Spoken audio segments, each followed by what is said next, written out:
This is kind of the funny part about the red pill for me is that there's a lot of anger towards women and almost putting them down as second-class citizens, so to speak, but below men, yet all of the purpose of their content is geared towards getting girls. What up, kings, moguls, magnates, and tycoons? No red pill guy hates women. We're not the black pill over here. It would be like if I hated pizza. I was like, bro, pizza is disgusting. It's the problem with our society. People are getting overweight and putting on fat because they're eating all this pizza. It's terrible. But then I'm going every night to Domino's to just trying to eat as many pizzas as I can and bragging about it at the same time. Like, what?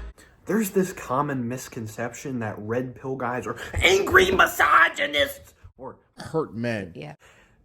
What they're trying to do, these people are trying to bring an empirical conversation into emotion land. See, the red pill is about the empirical reality of human nature, men's nature, women's nature, and there's a lot of unflattering truths in both that are exposed. But then when a plugged-in blue pill person costs the content, they don't know what they're seeing. They just think it's some... A lot of anger towards women. This isn't the first time I've heard something like this. I'm going to show y'all another example, and then I'll tell you exactly why these people do it. They're obsessed with women, but they hate them too. And it becomes like a self-fulfilling prophecy. If you believe all women are hoes and you start acting in a way to attract those women, eventually you become invisible to the women who aren't hoes. Something I hear all the time. There's all these blue pill guys that think, oh, those bitter misogynist incel red pill guys think that all women are the same. The guys that actually know what they're talking about understand that women have commonalities. They all got that hypergamy, but the way that a woman's hypergamy is expressed in Miami, for example, It's a Miami State's a Miami baby. It's fucking lit. Like, what the fuck? We bringing my song. is going to be different than the way her hypergamy is expressed in a small town in Alabama. With guys in that far red pill space, when you tell them you guys are hurt men, Yeah, it triggers them. The reason why these guys say that is because it resonates with the emotional thinking that has been the norm since the sexual revolution. And these guys don't want to alienate half of their viewer base. That's one of the reasons why people so deeply dislike Fresh and Fit, because they're not dependent on these women's dollars, so they'll keep it based with you. But now let's see what How To Beast has to say about Jay Waller.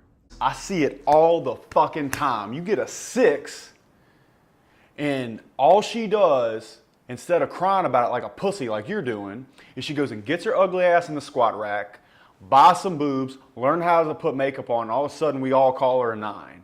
What are you doing to get better? Love this. I think the number one excuse we make as men, and I used to do this, is to say, well, I'm not attractive, it's not gonna work for me, when in fact you have a lot of control over your looks. You can upgrade your style, get a better haircut, get in shape at the gym so your clothes fit you better, make more money, learn how to take the lead and be assertive with girls, and it makes a huge difference. I completely agree with this part. I see it all too much, where there's guys that they consume loser content and wallow in self-pity. Any man below a 5 will get 0 matches for life. Instead of putting in that work and leveling up. I mean, there's a lot of truths here, bro, but my issue that I take, my only qualm is when the rhetoric gets very extreme and it starts to go down a path of like women are the problem and it's just them and they're the reason for the deteriorating dating market. And almost no one has a problem with the part of the red pill that talks about men needing to level up, men needing to be held accountable, men needing to self-improve in XYZ way in order to have success in life. No one has a problem with that. But then when people start talking about female nature and women need to do certain things in order to be attractive and women need to hold themselves accountable, then all of a sudden that's when the shaming language comes out. That's when people say, oh, you're a misogynistic incel with a small penis. But something that a lot of people need to understand is the red pill is not about bitterness. It's not about anything like that. It's about the empirical reality of life and how to navigate it. And the red pill is not the black pill. What happens is you got these red pill guys that are about self-improvement. They teach you the unflattering truths of both genders.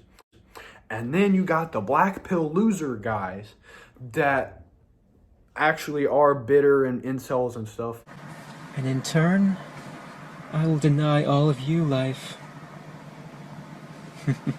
And they get pulled into the red pill. Listen, they not up in the red pill. And if you're someone who really resonates with this more extreme red pill rhetoric and you feel negativity and anger towards women, I want to leave you with 2 questions. Are those beliefs making your life better and happier, or are they just making it easier to get by each day? And second, and more importantly, why do you feel this way?